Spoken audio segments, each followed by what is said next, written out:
신문이야기 돌직구쇼에 오신 여러분 반갑습니다. 저는 신문 읽어주는 남자 김지입니다. 앞서 예고해드렸던 것처럼 오늘부터 더 많은 시청자분들과 만나기 위해서 저희 돌직구쇼가 9시 20분부터 방송을 시작합니다. 이제는 9시가 아니라 9시 20분이라는 점 꼭 잊지 말아주시길 부탁드리겠습니다.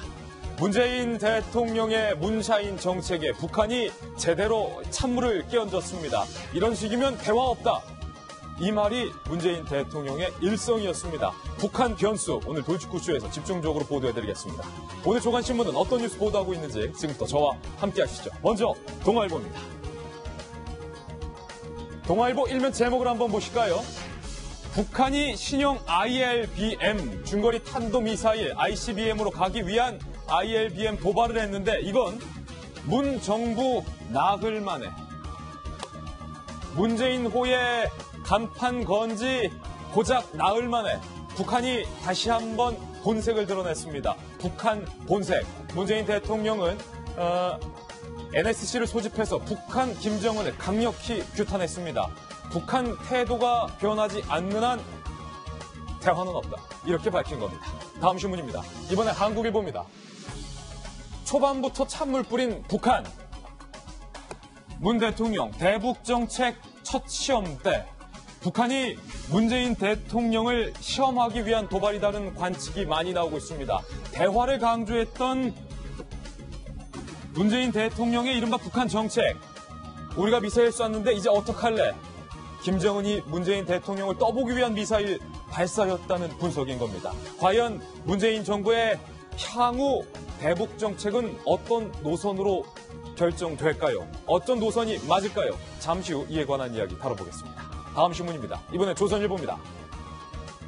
그런가 하면 이분이 돌아왔습니다. 노무현 정부에 이어서 문 정부의 중국 특사로 간 이분, 화려하게 돌아온 친노자장 이해찬 의원이 중국 특사로 내정이 됐습니다. 중국 통으로 알려져 있는 이해찬 의원이 중국 특사로 가게 된 것, 본인도 중국 특사에 대한 강력한 의지를 표명했다고 하는데요. 그런데 중국과 한국이 사드를 갖고 상당히 불편한 관계를 유지하고 있는 가운데 이해찬 의원은 계속 사드에 대해서 신랄하게 비판해 왔었습니다. 과연 사드 반대론자 이해찬 의원이 중국 특사로 가서 이 사드 문제를 원만하게 해결할 수 있을까? 이 부분에는 퀘스천 마크, 의문점이 찍히고 있는 상황입니다. 잠시 후 다뤄봅니다. 다음 신문입니다. 이번엔 경향신문입니다.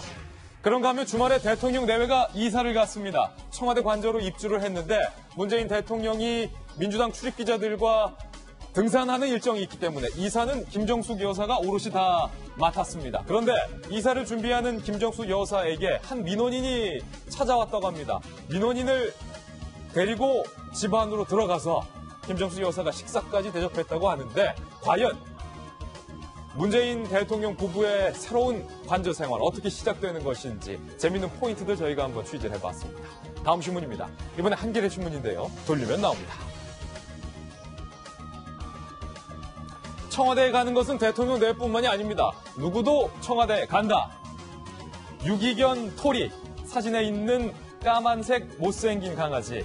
문재인 대통령 측에서 스스로 못생긴 유기견 강아지 토리도 데리고 간다라고 밝혔습니다. 그리고 찡찡이, 문재인 대통령이 개인적으로 키웠던 고양이 찡찡이도 함께 갑니다. 강아지와 고양이 모두 다 청와대로 들어갑니다. 다음 신문입니다. 이번에 서울신문입니다. 청와대에서 영부인이라는 호칭을 이제 부르지 마라 라고 밝혔습니다. 영부인을 영부인이라고 부르지 않으면 그럼 뭐라고 불러야 될까요? 김여사로 불러달라. 김정숙 여사의 의지를 청와대가 밝힌 겁니다. 뭔가 딱딱하고 대통령의 부인인 영부인이라는 뜻보다는 독립되어 있는 여성의 표현, 여사, 김여사로 불러달라라는 뜻인 겁니다. 잠시 후 얘기 나눠보죠. 다음 신문입니다. 이번에 중앙일보인데요. 역시 돌리면 나옵니다. 조국 수석이 정윤회 문건 사건은 재조사를 해야 한다라는 입장을 밝힌 가운데 경찰이 제일 먼저 재수사 돌입했습니다. 이른바 최경락 경위 사건. 시청자 여러분들 기억하십니까? 사실 경찰과 검찰이 이 최경락 사건을 사실상 최경락 사건에 대해서 손을 뗐을 때 저희 도지구쇼에서 재차 최경락 경위 사건은 다시 한번 들여다볼 필요가 있다. 전 민정비서관실과의 모종의 의혹이 있다라는 사실 저희 도지구쇼에서 수차례 보도를 해드렸는데 경찰이 결국 이 최경락 경위 사건을 다시 수사하기로 방침을 결정한 것입니다. 최경락 경위 사건 무엇이 문제였던 건지 그리고 당시 우병우 전 민정비서관과는 어떤 연관고리가 있었던 것인지 저희 도지구쇼에서 오늘 다시 한번 보도를 해드리겠습니다. 여러분께서는 지금 고품격 뉴스토크 신문이야기 도지구쇼를 시청하고 계십니다.